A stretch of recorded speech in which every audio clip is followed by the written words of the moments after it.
BCCL को कोयलांचल में नायक की भूमिका में होना चाहिए, लेकिन इसके विपरीत बीसीसीएल प्रबंधन खलनायक की भूमिका निभा रहा है। बीसीसीएल तकनीकी रूप से स्थानीय लोगों को विश्वास में लेकर काम करे, ये कहना है जीटा के महासचिव सह झरिया कोलफील्ड बचाओ समिति के संरक्षक राजीव शर्मा का।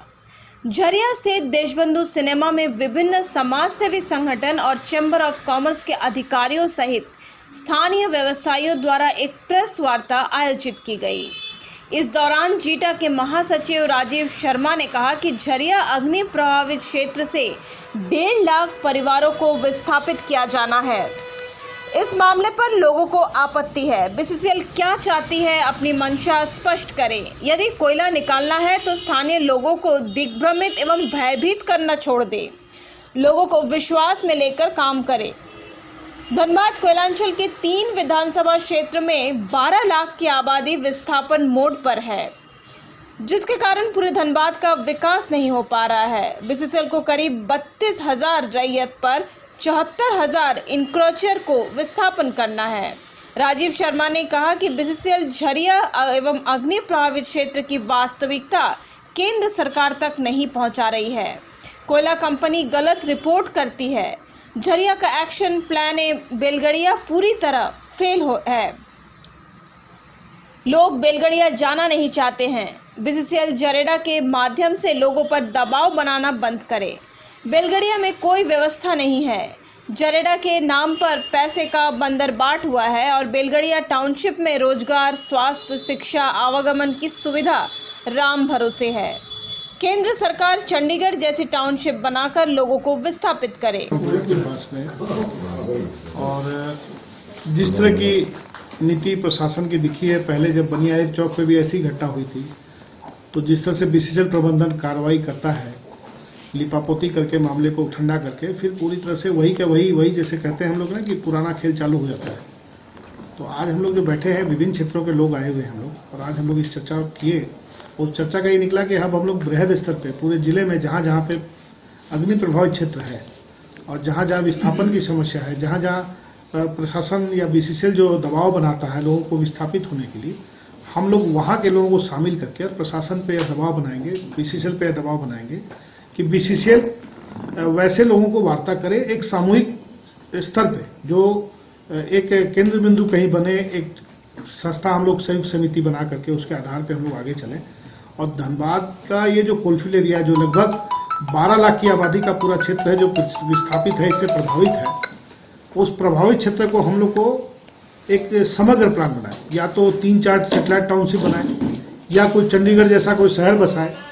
अन्यथा ये बेलगड़िया जो प्लान ए प्रशासन का था, ये पूरी तरह से बीसीसीएल प्रबंधन का फेल हो चुका है। और बेलगड़िया दिखा करके लोगों को भयभीत जो किया जा रहा है, वो भयभीत करने की स्थिति से बीसीसीएल बाहर निकले। लोग बेलगड़िया जाने के लिए तैयार नहीं है, किसी भी हालत में तैयार नहीं है। और जो बेलगड़िया गए हैं, अगर उनकी दशा जाननी हो तो हम लोग को बताते हुए भी शर्म आती है कि वहाँ की महिलाएं किस कार्य में लिप्त हो गई। बहुत सारी महिलाएं वहाँ पे किस कार्यों में, किन कार्यों में लिप्त है। न रोजगार के वहाँ साधन है, न रहने की कोई व्यवस्था है, न जाने की कोई व्यवस्था है। ऐसी स्थिति में हम लोग किस तरह के भारत की परिकल्पना कर रहे हैं, देश की परिकल्पना कर रहे हैं कि राज्य के अंतर्गत जो झरिया एक्शन प्लान की बार बार बात होती है, वो झरिया एक्शन प्लान ये नहीं था। झरिया एक्शन प्लान था लोगों को क्वालिटी लिविंग देना, अच्छी सुविधा के साथ रहने की सुविधा प्रदान करना, रोजी रोटी की समस्या का हल करना।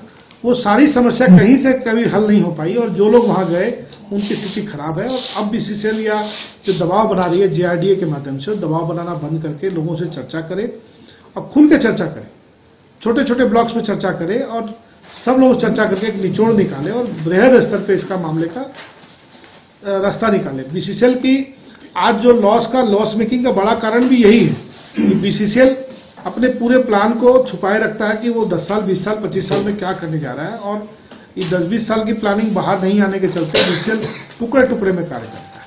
और टुकड़े टुकड़े कार्य करने की परंपरा को छोड़े और लोगों से मिलकर वार्ता करके आगे बढ़े। जरेडा में तो जो लक्ष्य था जरेडा का, उसका आधा भी नहीं कर पाया अभी। लेकिन जरेडा तो फेल हो चुका है, पूरी तरह से फेल हो चुका है। जरेडा का जो मैंने पहले ही कहा कि जरेडा का प्लान ए जो है पूरा फेल हो चुका है। अब प्लान बी जनता की तरफ से जाएगा। जनता यहाँ की क्या चाहती है, लोग यहाँ क्या चाहते हैं, किस तरह का धनबाद का विकास चाहते हैं, वो विकास के एक परिकल्पना को कैसे आगे लाना, ये उसी पे अब बात आगे होगी। बेलगड़िया जो है वो फ्लॉप शो है, बेलगड़िया पे कोई बातचीत मुझे नहीं लगता है कि अब यहाँ के लोग करने को किसी भी हालत में तैयार हैं। हम लोग किसी भी हालत में तैयार नहीं। एक बड़ी आबादी है जो बुधसान अग्नि प्रभावित क्षेत्र में रहने को मजबूर है, क्या कहेंगे? देखिए, तो शुरू से ही आप देख रहे हैं, आप कोई पुरानी बस्ती उठा लीजिए, चाहे राजपूत बस्ती देख लीजिए या भोरा के क्षेत्र में देख लीजिए, किसी भी क्षेत्र में आप चले जाइए, वहाँ यही हालत है। और इनके पास कोई सोच नहीं है। जहाँ घटना होती है, विगत दिनों आपको ध्यान में होगा, केंदुआ भी इन्होंने ऐसे ही नोटिस दिया और वहाँ पे ऐसे ही उबाल आया, तो उस पूरे मामले को लिपापोती कर दी गई। कोई प्लान नहीं है, कोई सोच नहीं है। देश का महत्वपूर्ण कोयला जल रहा है और बीसीसीएल के अधिकारी जो है, कतिपय अधिकारी, मैं सबकी बात नहीं करता, वैसे कतिपय अधिकारी वो अपने आप को केवल और केवल सेव करते जाते हैं, लोगों की जान को खतरे में डालते हैं।